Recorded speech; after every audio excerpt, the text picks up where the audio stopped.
الروح الرياضية أيضا اللي كانت جزء مهم من توجهنا على مدار جولات البطولة يعني. شكرا الكوتش سعيد. راح ناخذ 3 أسئلة. السؤال الأول من فوق.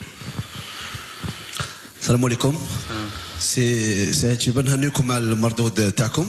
يعني طيلة تواجدكم هنا بالجزائر، يعني كان بشهادتك انت كنت يعني انكم حظيتوا باستقبال جيد، لكن قبل اشهر من الان كانت الاتحاديه الجامعه المغربيه رفضت تنقل ارضيه الميدان. كاين مباراه دوا جماعه ماشي وقت التصوير، اذا خرجونا من ارضيه الميدان كاين ماتش دوا. هذا بكم خرجونا من ارضيه الميدان، هذا بكم خرجونا من ارضيه الميدان، هذا بكم خرجونا من ارضيه الميدان. كملوا. قبل هذا يعني شفنا الفريق المحلي المغربي كان حرم من المشاركه في الشان. اليوم بمشاركتكم اليوم ويعني ما لقيتوا حتى مشكل، تشوف بلي انه سقط من الجامعه المغربيه خلال الشان اللي كانت اثرت ربما على النظره تاع الجامعه حول مشاركتها والعلاقه مع الجيران. كمان السؤال الأسئلة راح تكون على المباراة النهائية من فضلكم. من فضلكم مباراة نهائية. من شكرا. Question here please.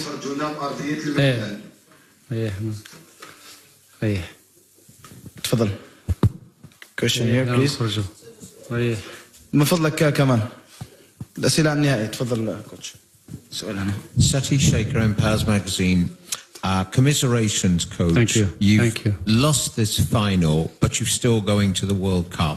So what do you take out of this particular match and this tournament to take to the World Cup? ماذا بكم خرجونا من ارضيه الميدان؟ ما سمعتش السؤال. Can you repeat the question Again. Can you repeat the question please? Yes.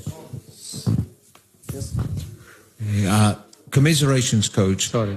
You've lost this particular match in the final, but you're still going to the Under-17 World Cup. So what do you take out of the tournament as a whole and this particular match to the World Cup itself? طبعا واش باي لغه نقولوها لكم؟ باي لغه بغيتونا نقولوها لكم؟ خرجونا من ارضيه الميدان.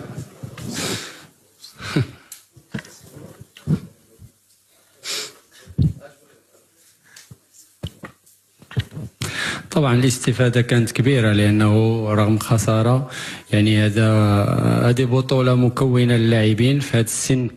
كان مهم أننا نلعبوا يعني الماكسيموم ديال المباريات. لعبنا كل المباريات، وصلنا ارضيه الميدان كاين ماتش غدوه.